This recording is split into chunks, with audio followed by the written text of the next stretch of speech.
Back podcast. My name is Jason. Thank you for joining me. Today's episode is a conversation with Tim O'Hearn.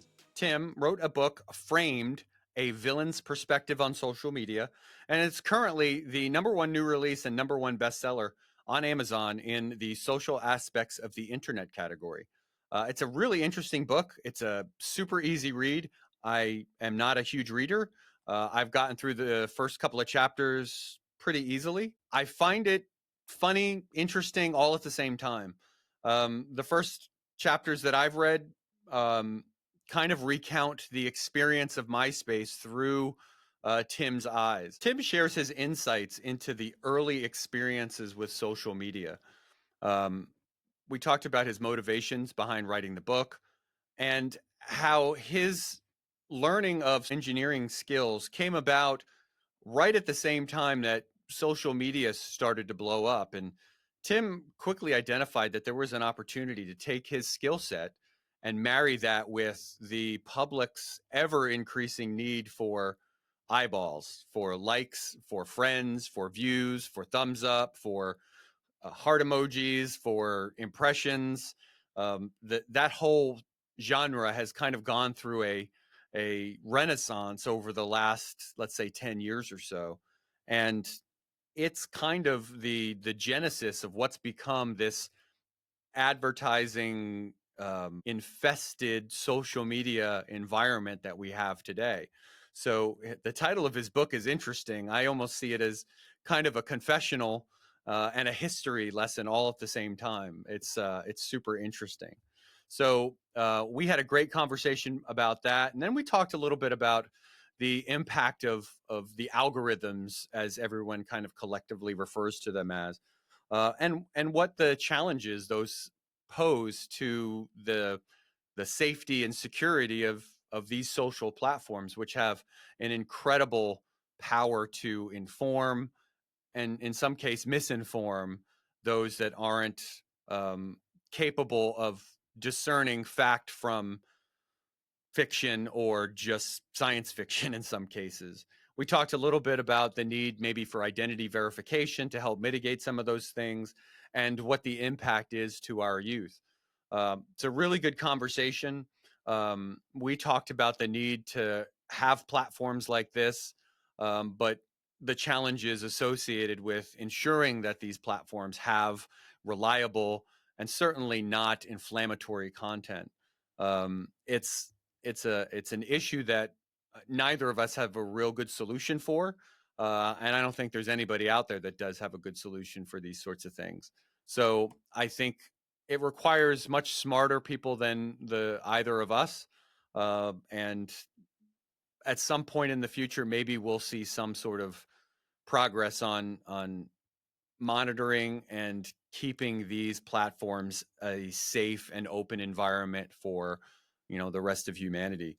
I don't think anybody at the birth of these platforms had any idea of what their ability to influence the general populace. I don't think anybody had any idea that these were going to be as impactful as they've become. Now, having said that, they are also at the same time the worst cesspools of human interactions you could possibly find. So there's got to be some middle ground. There's got to be some compromise that we can figure out, because if it keeps going the way that it's been going for the last 5 to 10 years, it's going to be a completely useless platform. And so with that, I hope you enjoyed this conversation. There may be more conversations with Tim in the future.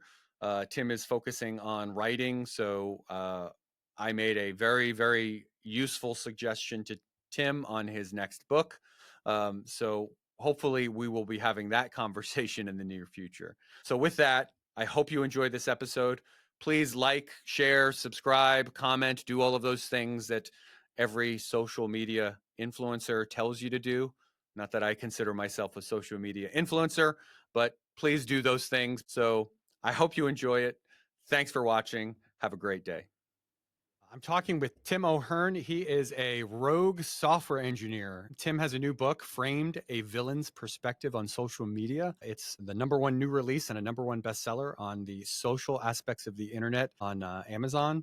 I've started to read the book and I'm mostly the way through the first chapter. I'm not a huge reader. I consume my content digitally. And even though the book is on a Kindle, it's not my preferred method of consuming data. But so far, it's very interesting. And I have a lot of interest in social media in general. So I definitely am excited to talk to Tim about his experience, his book, and what it's like to be a developer in the social media world and sort of take advantage of some of those loopholes from the early days of Web 2.0 and Web 1.0. So welcome, Tim. I'm happy to have you here. Hey, Jason. Thanks for having me. How did you get started? Why did you decide to write this book? Well, tell me about what your process was to decide to self-identify as a villain from the social media early days of the internet. When I was involved with Shark Social, which was the business at the center of the book, we were getting people more Instagram followers and making lots of money while doing that. There was a social cachet to it. It felt cool, and we were making money. And as time went on, we realized that we weren't really the top player in the space. There were people making way more, getting sued for way more money than we could ever imagine, and so on and so forth.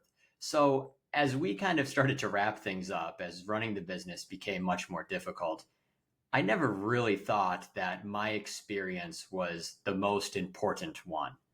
But as fate would have it, everybody else just disappeared, scattered, couldn't even identify some of the people, and other ones then refused to be interviewed for the book.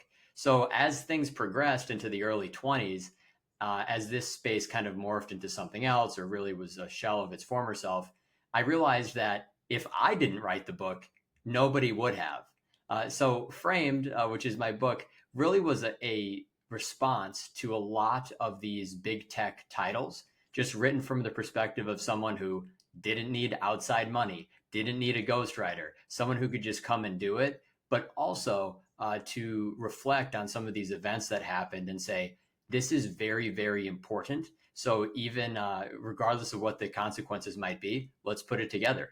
And that we got Framed out of this. Hmm.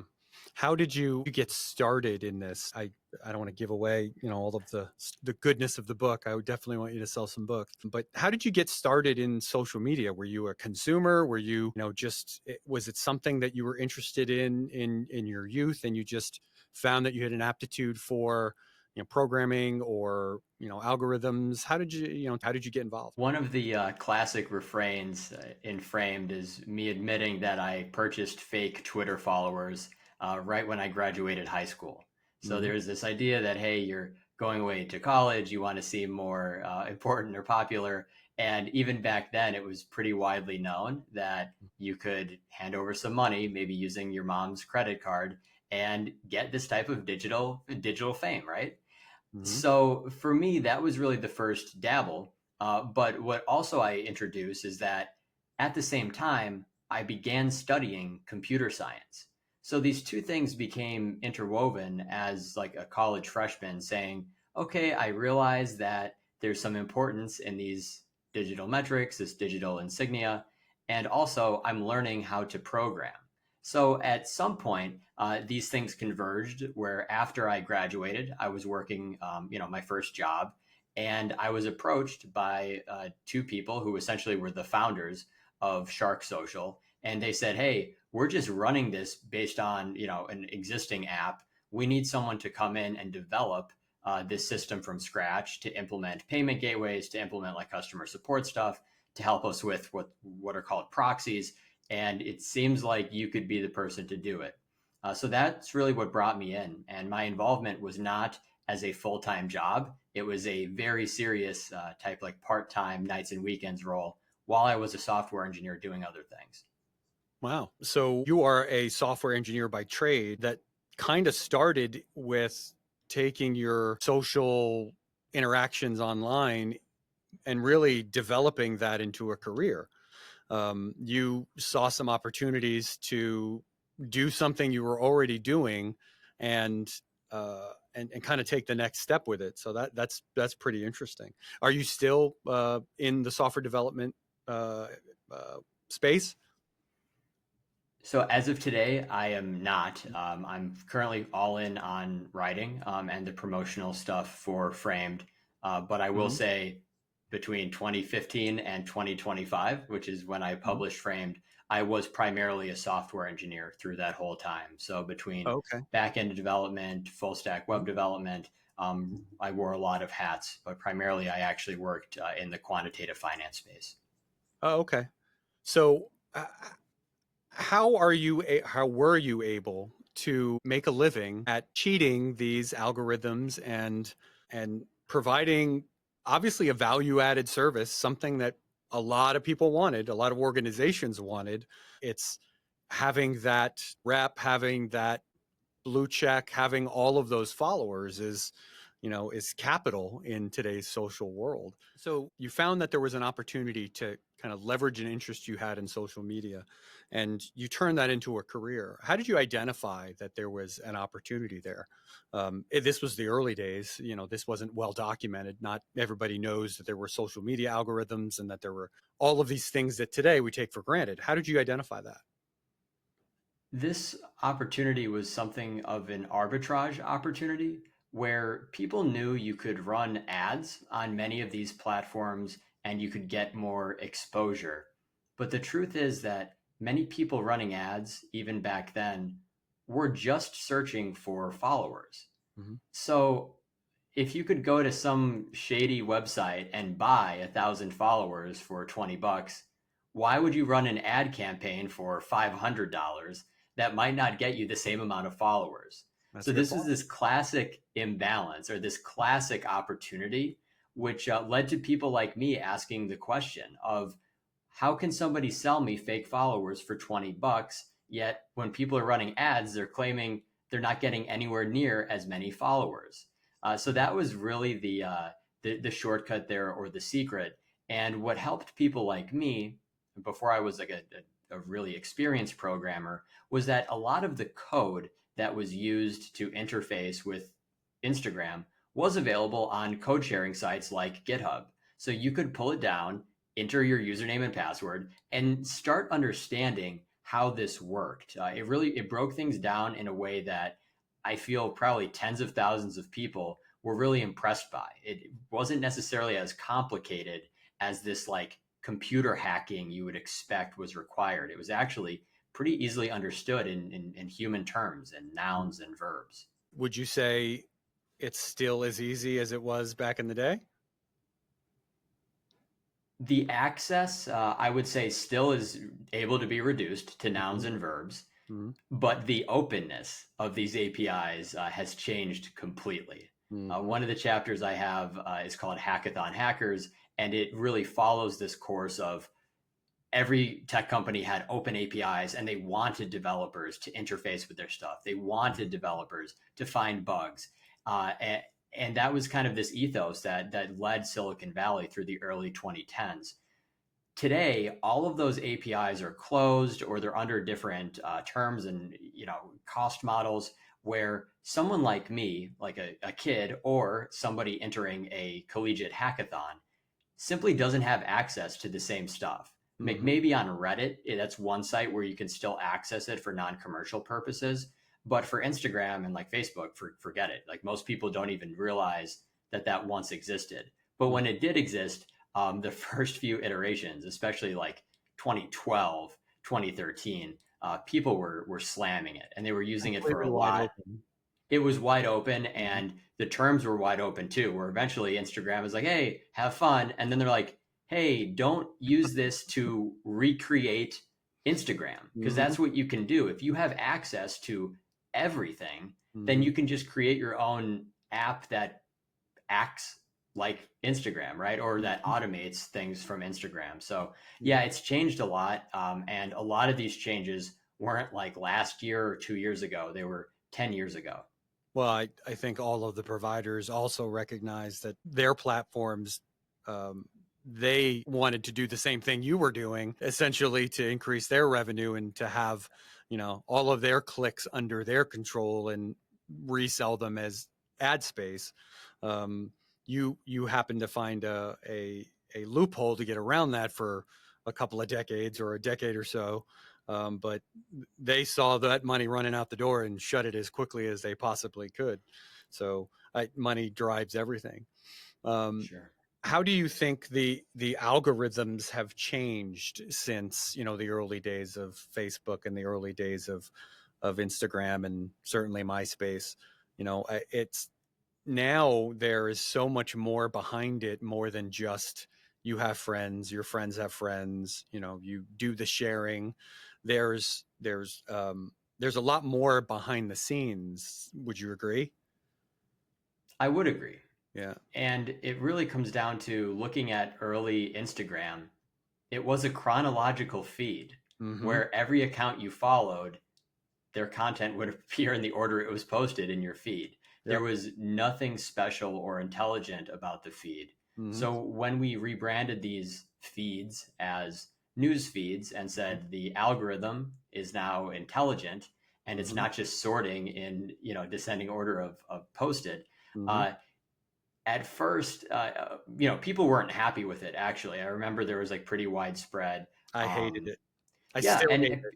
yeah, and people are like, hey, I don't really like this. But as time goes on, you find that it does facilitate discovery of unique content in ways that were previously impossible. Sure. But the main reason we would have to suspect these things were introduced was to carve out plenty of space for advertisements. And Absolutely. that's really the fundamental change here, where Mm-hmm. MySpace, people don't remember, MySpace didn't even have a news feed. It had a bulletin feed, Mm-hmm. and then it had your notification box. And the last version of MySpace that I remember, it wasn't even asynchronous. If you Mm-hmm. wanted to figure out if you had notifications, you had to refresh the page and then see if anything had happened. Yep. So we've come a long way in actually not that long of a time. Mm-hmm. So in the early days, there was more of a democratization of your feeds. Was based on timeline. It was based on time. It was based on the friends that you had. Now, well, who controls what you see? And obviously, it's the metas, it's the Twitters, it's or the X's. But um, to what end? I mean, we all see the abrasiveness of our discourse. We all see the polarization that's happening in social media. What do you think is at the root of that? Do you think it's all about the advertisement and it's all about the money, or do you think there's something maybe a little bit more nefarious here? That there's more than just trying to get likes. There's trying to sell whatever product is out there. Do you think there's more to it than that, or is this just the side effect of capitalism run amok? I would mainly classify it as capitalism run amok. Mm, So rather than pinpointing advertisers, I would say that it's about financial interests. mm, And the example I would give is Wikipedia, which we know has that very annoying annual campaign where they say ads don't belong here hmm or we don't take certain amounts of money from certain groups. The point is that they equate taking ad dollars with biases. mm. And nobody wants to admit that. Only Wikipedia does, and we kind of give them shit for it. Yeah, But that's a the good truth, point. but the truth is that like on YouTube or on Facebook, the largest advertisers have more and more sway with defining not only what's in the feed, but also the codes of conduct on the platforms. Mm, And like this is a fringe thing that I kind of cut from the book, but people talk about it a lot when it comes to adult content. hmm And they say every social media site from the dawn of time has been happy to latch its success and its rise on the back of like kind of this like soft core adult content. hmm And then as soon as the advertisers show up, they say, "Oh, no, what are you talking about?" And they ban everything like very very hmm flagrantly. And I'm not saying we should have these things on these platforms, but it's this thing where they love it until they hate it, and the Right. reason, and then they pretend like it was never there to begin with, hmm and that's where we get these scary precedents. Because I don't really care if that's what my feed like that's not my main concern. The more pressing concern is that if the financial interests are then more nefarious. So if it's then Mhm. saying, "Hey, I want to sway public opinion," or "Oh, it's a state actor who like doesn't want content to represent this viewpoint," the truth is that with enough money, you can do that. That is possible, and that's why I would say that capitalism, this late capitalism, as it's called, has definitely, has definitely caused some issues in news feeds, especially on the largest sites. Um, you mentioned nation states. We always hear about China. We always hear about nation states providing, fake content, and with all of the large language models that are out there and generating, video and audio, and all of the advances that have come about in the creation of content, whether that's real content or content that is completely computer generated. What part do you think these platforms have in kind of moderating that and making sure that that information is properly vetted, or do we think that the platforms really don't care because it's yet another eyeball, it's yet another click, it's yet another count, it's yet another opportunity to sell ad space? Are we just doomed to servitude of the dollar at this point? This is a very, very complicated topic. Yeah, I Very, agree. very, we're touching on a lot of different things here. Hmm. I would say that first off, at some point, platforms stop benefiting from automated or AI generated content. These are two separate things. So one is automated. The second one is it by a human? Two separate Right. things. Hmm. Um, the allegation, which we most recently saw when Elon purchased Twitter, he said, "Hey, there's a ton of bots here, and there's a ton of like content that's being posted in an automated fashion. Hmm. That's not good."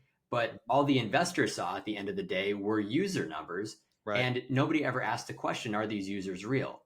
And this Hmm. is part of the central balancing act of my book, where we were thinking that we were under less scrutiny at Shark Social because in some ways we were actually boosting user numbers on the platform. So that's like definitely a concern, and it's definitely this conspiracy theory that's people care about it, people forget Hmm. about it, people care about it. Now with AI, people really care about it, and they're talking about the dead internet theory. To just a short comment on that, eventually we reach the point where it's not tenable and the platforms cannot possibly be gaining enough from it because these accounts don't necessarily interact with ads. So they can scroll past them and it could be an impression, but they don't click. So if the model is pay per click, at some point it actually begins degrading it. And if it becomes so extreme that someone like me or someone like you could get some money together and do an experiment where we prove it, Hmm. then suddenly you can accuse the company of not doing its job or Hmm. actually facilitating fraud by Sure. by not going after these things. Hmm. The other aspects of like state actors and these other ways of manipulation, uh, that's also really really scary. Hmm. And when you think about more like layered, like more precise ways of doing it, there's no way to snuff it out. And so I Hmm. think what kind of what you say there, what you allege, like the future is a scary one where even if it is a human, you could have a group of a few humans colluding to astroturf certain discussions or to sway Hmm. opinions in a certain way. So, what duty do the platforms have to fact check? And Hmm. it's something we've been going over, as adults for a while. And when I was a kid, the point I make in Framed is when I was a kid, nobody was looking out for me. Hmm. And when there was a hoax posted on MySpace, or I received a chain email, which people probably wouldn't believe, but they existed, Yep. there was nobody out there. I couldn't ask ChatGPT. I couldn't Hmm. really even Google search what we were talking about. And you just had to develop this like sixth sense for like what was real and what was probably a hoax. And so there's probably a billion pieces of content like created every day. It's at least Mhm. in the hundreds of millions, Oh, yeah. just on the on the Meta platform family. So to say that there has to be either automated or semi-automated um, notation of these things in addition to moderation, I think Mhm. is outrageous. So we So you can't don't bear the think cost. you don't think that the platforms you don't think it's practical for the platforms to have to fall under the section 230 content moderation rules and all that kind of stuff. It's just it's physically impossible to monitor and check every piece of data like that. Would you agree? I would Or agree, but there is a distinction there as well. mm-hmm.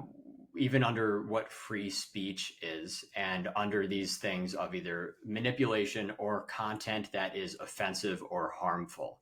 Sure. Content that is offensive or harmful, again, there's some movement there. But the Mm-hmm. point is that Meta does employ tens of thousands of people who only work to moderate content. And Mm-hmm. in my book, I'm one of the only. I'm not aware of any other book that actually says they have a system known as cross check. And I Mm-hmm. actually have some statements from people who have worked in the field in the past, people who have been outsourced, like in the Philippines, who show up on day one and they're like, "Hey, you're now going to look at people getting beheaded on Facebook, and you're Mm-hmm. going to decide if it's a thumbs up or thumbs down." Like, these are the awful parts that I think they must moderate. Mm-hmm. But it's been called the hardest job in the world for a reason. So, of course, we go down the pyramid of like the absolute worst, everyone's on the same page, to then more and more where we just get to the point of misinformation, which Yep. I think, in the grand scheme of things, misinformation or Mm-hmm. even basic individual based automated workflows, Sure. who cares? I think that the challenge is the anonymity and the ability for people to post things without any ramifications. Do you think maybe a reasonable suggestion would be some form of identity verification on the platforms? I do think that there's a place and there are certainly some platforms that thrive or exist because of their anonymity. You know, Twitter and the Arab Spring is a great example of that, where, you know, there were people literally moving political conversation with posts on Twitter. So I think you do want to have some of these spaces for that. But I wonder if a lot more strict enforcement of the platforms like Instagram and Meta and, you know, some of the other TikTok things like that. I think there's I wonder if maybe that's a potential avenue to help cut back. There's still people that are going to say whatever they're going to say. There's still people that are going to be, you know, inflammatory, and I don't think that's ever going to change. But I think for uh, some spectrum of people on that ideological chart from left to right, there's probably a good chunk in the middle here that would probably behave themselves a little bit if they know that they're going to be held accountable. Fringe folks, they're just going to say whatever it is they're going to say because, you know, that's part of their MO. But do you think that's a viable solution or mitigation for some of these issues that we have? You're right on this.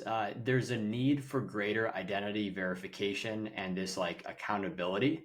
Mm-hmm. At the same time, the stronger that enforcement becomes, the more and more people who get pushed to these fringes, Mm-hmm. as we call them. And now Sure. we call them fringes, and we use other types of like distasteful words to say, Mm-hmm. "Oh, those are like the extremists, those are the whatever." Mm-hmm. But when I was first using the internet, that was just pretty much everybody, because Right. everybody, until literally until Facebook, everybody posted under a screen name. Even Mm-hmm. on MySpace, you Yep. had some notion of a screen name. Mm-hmm.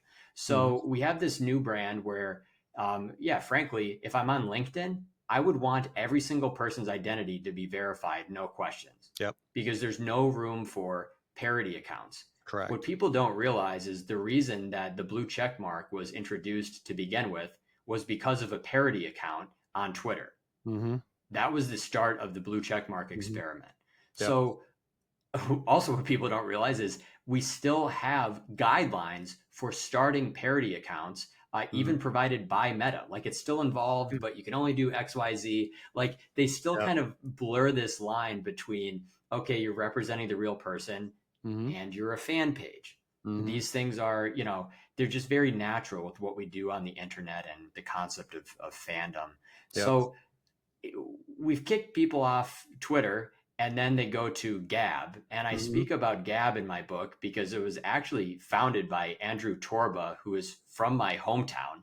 Mm-hmm. And I messaged him. He didn't respond, but I was like, hey man, I remember you. Like I wanted to intern with basically the company that pivoted to become Gab. And Mm-hmm. I'm like, now you're in this space where frankly the mainstream media hates you. But Mm-hmm. I've been on the platform and the the goal of free speech, it is true that these other platforms are not necessarily protecting free speech. They're more protecting this new layer, this new branding of speech, which is largely dictated by their advertising or business interests. Yep. And I would just, to close, I would say that on Reddit, when Reddit first came out, this was what they were saying. Like, we are protecting free speech on the internet. Mm-hmm. You can use a pseudonym, you can use this. And now, with super commercialized, corporatized Reddit, they've come out and said, oh no, we never said it was for free speech. And then New all the terms of use. comment, right.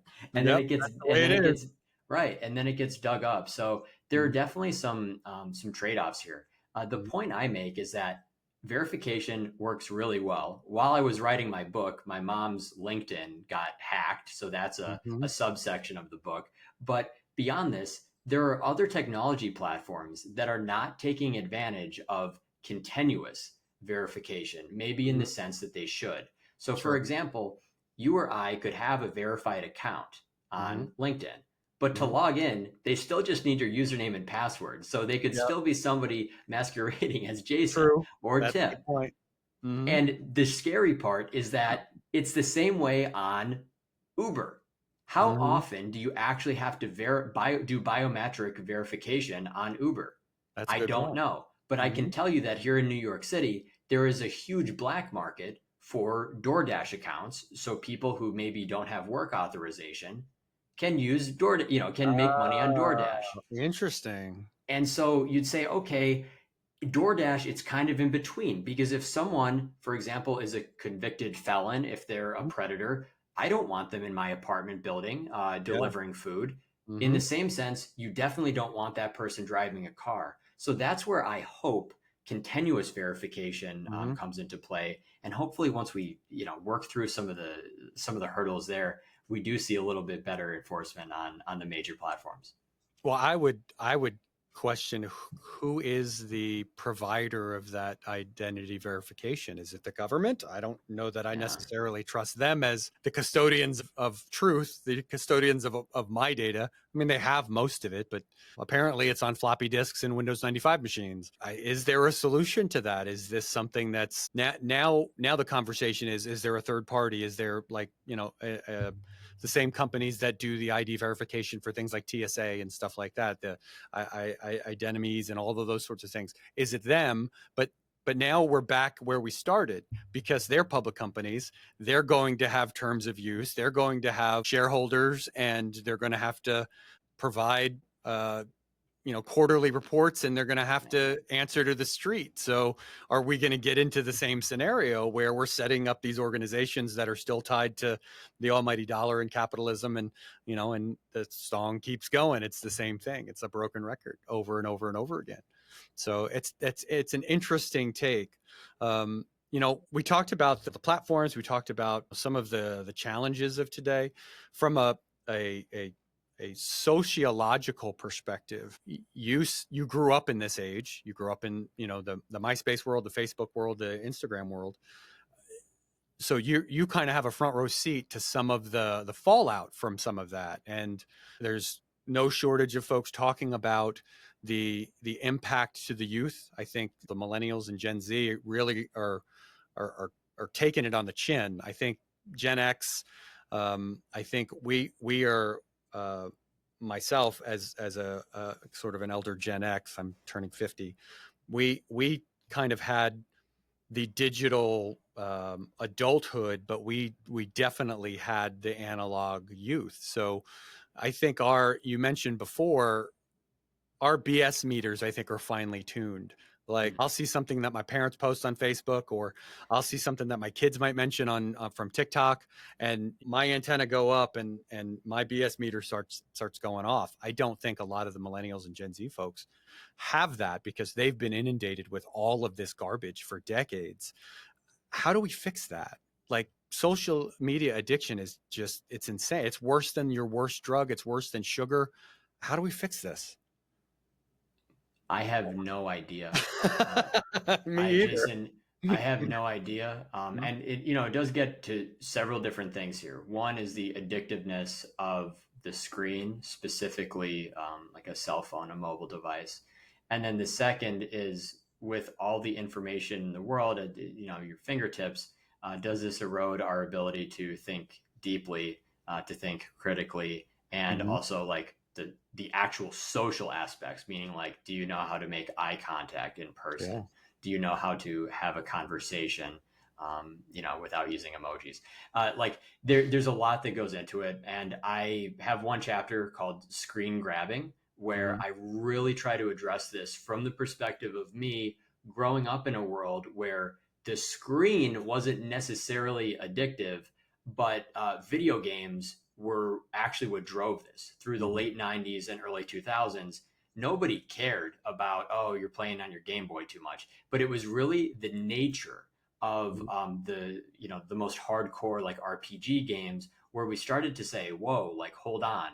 And Mhm. in the parodies and the contemporary accounts from that time period, it was all about World of Warcraft, Diablo, games Mhm. like that. And the point I make is that a lot of the most addictive aspects, and I think it's called like Nakamoto motion or something, which is actually from Super Mario, where it's like, hey, the level, it's not linearly more Mhm. difficult. It's like it's this and it's up and it's down, and then towards the end, it's more or less designed as if it was a play or Mhm. as if it was a movie. The Mhm. point is that we took a lot of these video game aspects and then we hired engineers and designers to implement them in mobile apps. Mhm. And that transformation in 2007 through 2009 is really what made us so addicted to cell phones. Mhm. So, to answer your original question, the only thing we can do is ensure that children do not have access to mobile devices What and age see would what you happens. set as the, the age of consent for the mobile space?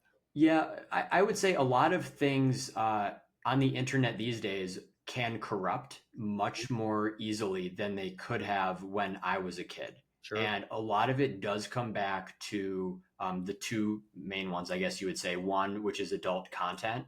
Mhm. And I, to an extent, number two would be gambling. Mhm. And both of these things were just not actually in your face in 2005. They just Yep. weren't there. And even if you wanted to search for it, good luck. Like, Mhm. seriously, good luck. Yeah. Yep. Now it's such that even when you watch these like influencers, right, you have like Jake Paul, you have like Impulsive. And what a parent might not realize is that, yes, they have like former porn stars who are like guests or who are like friends of the Mhm. pod on on these types of shows. So Mhm. there's this implicit, like much more salacious, sexualized element, Sure. even for things that are maybe pitched towards people who aren't in high school yet. Mhm. So when I think about it, I think that protecting this group who is still developing like their brains, that's where we need to draw the line, is Mhm. probably 13 or 14. And then you know what, you get to high school, just Yep. be Yeah. smart. Yeah, exactly. And it's funny you mentioned Diablo, you mentioned World of Warcraft, and in the early days there was this belief that cooperative online games and chatting with people, like I had AOL, Yeah. back in the day, and I met people in chat rooms, and I literally traveled across the country on trains to meet people Wow. in other states. It was a barely high school student, just being dumb, but Hmm. kind of a different world. I feel like this was a digital opportunity to meet other people. When I was younger, I was a lot more socially awkward. I would not engage and have conversations with strangers. It was way easier to just have a gimmicky chat line. You go into a chat room and you start having a conversation, and and you're the life of the party. It's great. It's low risk. And if nobody likes you, you just go on to another chat room. Super Sure. easy. It's a lot harder to do that in a room with, strangers.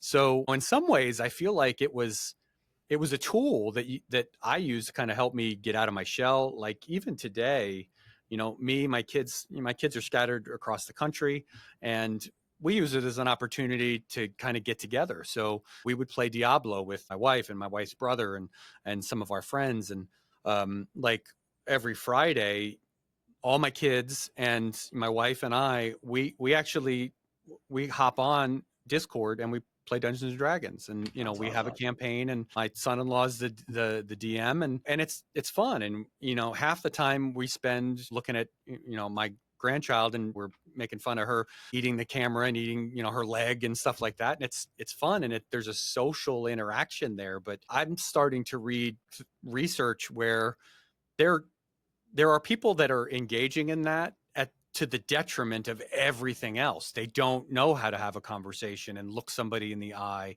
It's all about the digital text only. It's not about having face to face and having conversation, even just voice conversation by itself. Hmm. Like it's so much easier to do this than it is to have a conversation. And it's having an impact on their ability to reason and to have conversations, to integrate into their workspace. It's unbelievable how much of an impact this is, and I'm with you. I don't know how we fix that. I think you almost have to some extent write off some of the generations at this point, because the damage is so just incredibly ingrained in who they are. You almost have to retrain and reprogram. Like you have to send them to some sort of camp to learn how to be humans again, and nobody wants to do that. But I don't know what the solution there is. It's crazy. So tell me a little bit more about what motivated you into writing this book. And you had mentioned that writing is kind of where you're at now. What's your next book? Where are you headed? Like what excites you about either this space or something new? I know it's not all about programming and social media algorithms. What's next for you? The motivation behind this book is really this flurry of everything you just mentioned. And I appreciate you going on this diatribe because I describe my book as a collection of Mm-hmm. diatribes. And it's these conversations you have with your buddies at the bar. Mm-hmm. And for me, a lot of my buddies at the bar actually have worked at companies like Meta. Mm-hmm. So they know a little bit more, or almost all of them studied computer science. So we're thinking about it a little bit more deeply, and the consequences are just like dire. Like it's just like understanding how we got to where we are and understanding our dysfunctions, like my generation. So born in the mid 90s, and then seeing the very next generation. Almost we don't see eye to eye on most things. Like this is a generation where so much of what they see and believe, you could just find the one or two podcast slash influencers who they follow most closely, and Mm-hmm. that's all they're going to talk about, or that's all they're going to base their like life's goals on, which is really Mm-hmm. scary because I didn't have those influences when I was deciding whether or not to go to college, for Sure. example, Yeah. right? It's Yep. totally different and corrupting in terrible ways. So, what I said, and I think what relates to why I wrote the book, is that a lot of what we're trying to do in this world as humans is to better our crafts and to show that, like, maybe we have something, not necessarily in a global sense, but some type of hobby or some pursuit that we understand we can get better at. Mm-hmm. For the vast majority of pursuits, you have to continue working. You have to focus on the craft. You have to focus on getting better. Unfortunately, if you have viral success on social media, or if you're very attractive, which typically can't be trained past a certain part, you get this shortcut. Mm-hmm. And unfortunately, if those are the people influencing these Mm-hmm. thousands or millions of kids who really should be in the practice room practicing piano, Yep. or should be, going to baseball practice, that's where things get really messed up. So Mm-hmm. being motivated to write this book was understanding how much achievement has just been completely debased of my generation, and feeling like putting together a book like this is my achievement. You know, Mhm. saying this started as like diary entries that I was writing to myself. And then it started with like blog posts where I was like, hey, I did this. And then it morphs to bar conversations. You get a little Mhm. bit more confident talking about them. And then finally, you're writing essays. You go back to the essay 2 months later, not even remembering you wrote it. And you start thinking, yeah, okay, like we could roll with this. And it Mhm. was this basically 3 year process where these very small, diary entries became essays, became a section of the book, and then before you know it, you have framed. You have a 400+ page book Mhm. that's in print, and that sells copies every day, which is Mhm. awesome.